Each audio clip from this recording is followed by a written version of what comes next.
There is a canonicity to iconography of what is acceptable, how to depict certain saints, which saints can be depicted in certain ways. All the little symbols in a given icon are part of the patristic inheritance. And a good iconographer knows these things. They know, for example, the baptism icon, the theophany icon. What's that little axe for down in the corner?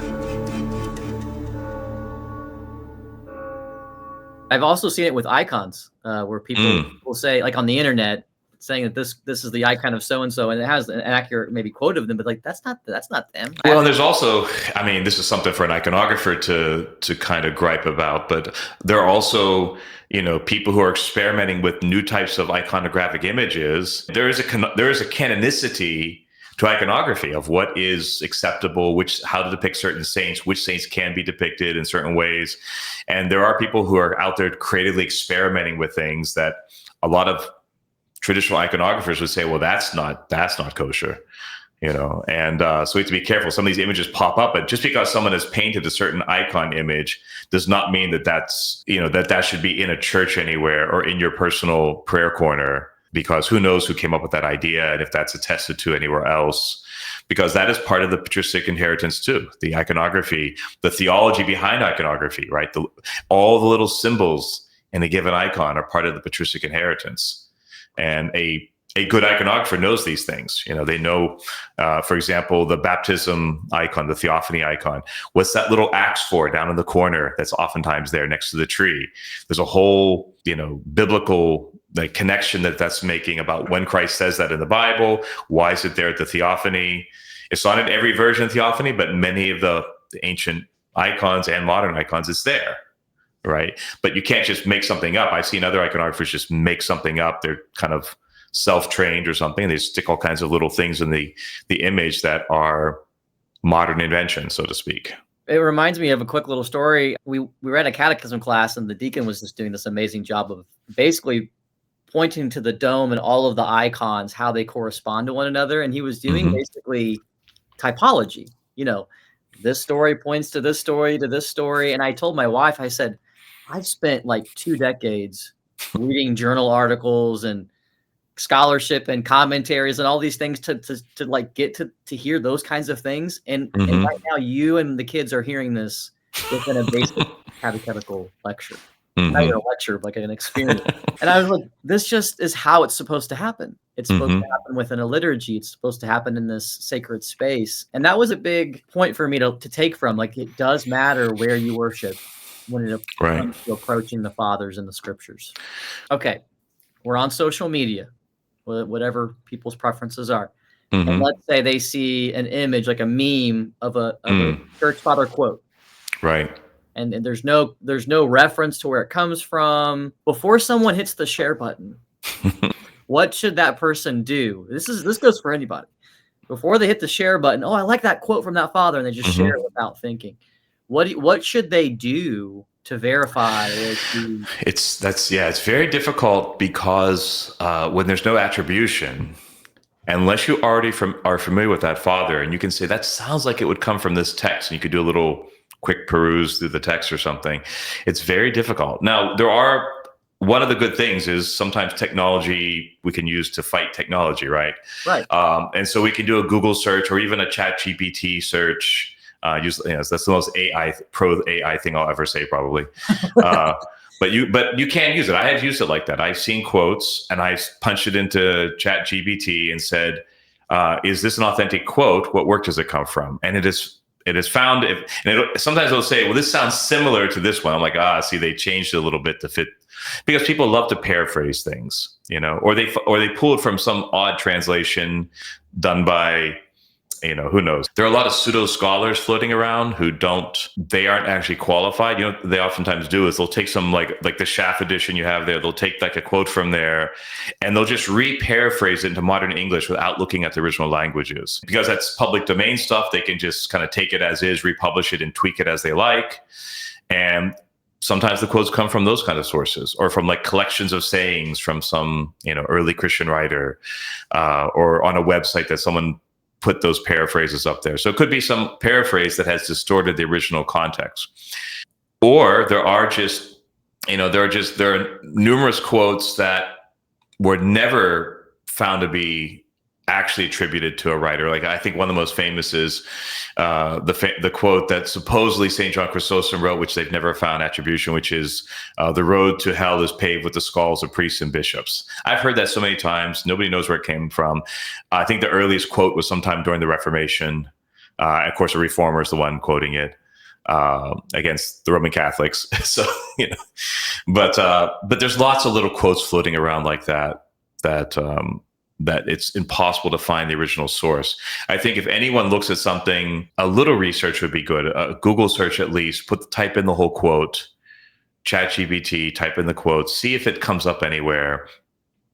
If it seems too good to be true, particularly if it seems obviously on the nose about something going on right now in the modern world, right? A prediction of something, or just some, like your favorite political, fill in the blank, view right now. It probably is too good to be true. But the utility of the quote is also important. If it seems just like a very positive spiritual statement that seems to jive with the scripture and the general sense of the fathers, then even if the attribution is not perfect, it might be harmless. I mean, a lot of these memes are just like they're almost like those inspirational calendars. Every day you pull off a day and it's another little inspirational quote. If it's inspirational, it doesn't seem be harmful or provocative in any way. Maybe it's okay to share without extensive research. I would say the moment you see something that seems a little too good to be true, do some research before you start pushing this particular this quote. Good advice, Father. I was telling you before the show, I probably see it happening to C.S. Lewis the most online. It's like anybody could just write anything and then just put C.S. Lewis and then just be scared like crazy. Right. I'm like, he did not say that. And sometimes they're close, but there's other times where that's like, it's not even, you can't even find it anywhere in his writings. And so you can make some Lewis people upset if you share one of his quotes that's not his quote. Yeah. I think this happens a lot more with modern elders, because there's a lot of unofficial publications because people love to kind of latch on to some of the elders. So, for example, you might have, for St. Paisius, for example, you have the official collections of his writings that the monastery has the rights to publish there in Greece, which are the ones that are sold in America, right? Those, I forget how many volumes they're up to, but they originally were published in Greek. They've been translated into several other languages, and they've been coming out piecemeal in English. And so that's pretty well attested to. The monastery has done the job of editing these things, of attesting to kind of the veracity of the origin of these things. But then you have other little random books that get published by this or that person who says they knew someone who knew St. Paisius the Athonite. Or you find a website where someone says, I heard him say this once, and has their, you don't know. So I just recently tracked down a quote where he talked about where he supposedly prophesied that America was going to become Orthodox. This quote is all over the internet. I've seen different versions of the translation, which tells you that something's off. I tracked it down to someone actually I knew from my college years, is actually the person who heard the quote, personally said it, and it wasn't exactly that quote. And he even heard it through a translator because he didn't speak Greek when he met St. Paisius before he died. And it wasn't a prophecy that America is going to become Orthodox per se. It was more so this question about Orthodoxy, will it find a place in America, kind of a thing. It's a lot more contingent in the sense of the quote.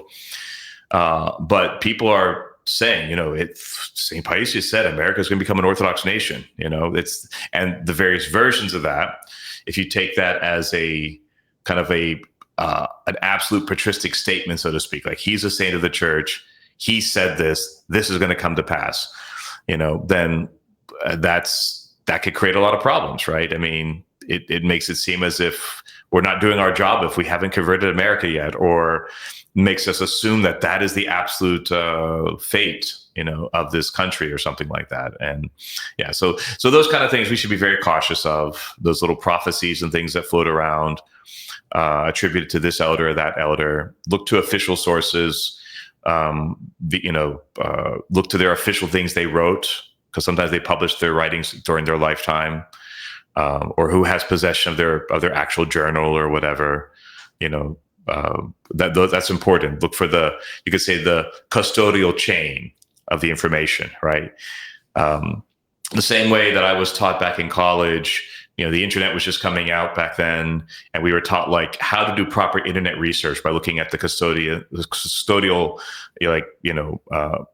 chain of sources. Where does it go back to? We have to do that with the fathers sometimes. With a meme like that or random quote on a website. Where's this coming from?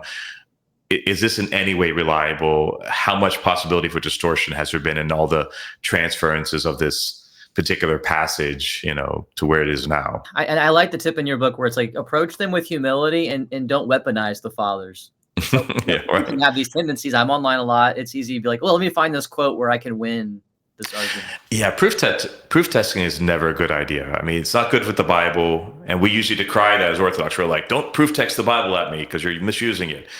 And then we go out and do the same thing sometimes with the fathers. We find that one quote is like, yes, there's my mic drop moment, Yeah. And that's not good. We need to read broadly, see the meaning of it, and learn from them.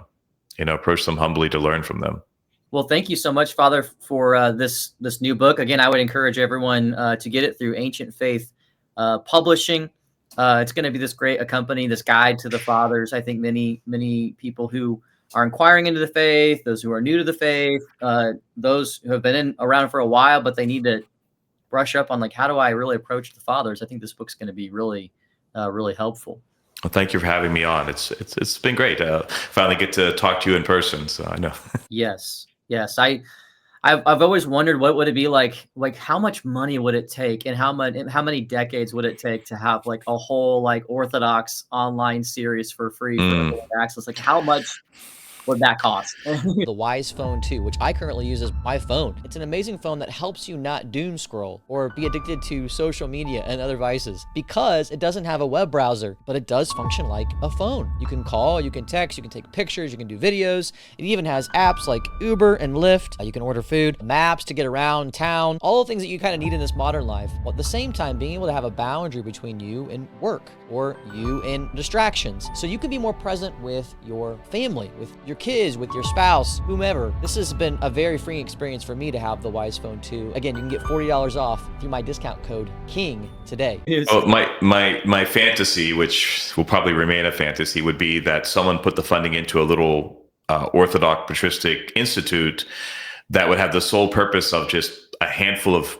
incredible scholars and translators going through it and editing and systematically putting out all of the main fathers that we consider canonized saints, at the very least, right? In critical editions with the original language on the left and a perfect, or at least as good as we can get, English translation on the right and a perfect apparatus underneath, and have it out there as like kind of like a new Shaft series done by Orthodox with that purpose. And, that would just be a wonderful thing. Instead, we have lots of dedicated people working on their own, a lot of times at their own expense until they can get something out there, making very little money off of it. So it's very time consuming, oftentimes a labor of love. We have very few publishers that put out the fathers. We have these things in all kinds of different places. We have this seminary press or this academic press or whoever putting out these fathers and someone else putting out this group of fathers. Or we can't find it from any Orthodox publisher, so we go to this Catholic publisher or this Protestant publisher. That's kind of where we're at. It's where we'll probably continue to be at unless America does actually become Orthodox and we have major funding to do these massive projects, And well, Father, it was a blessed time spending time with you today. And guys, definitely check out his book. And again, as I said in the beginning of the interview, subscribe to Apostolic Tradition. All right, God bless. Have an amazing day. We'll see you next week. Take care. God bless. Bye-bye.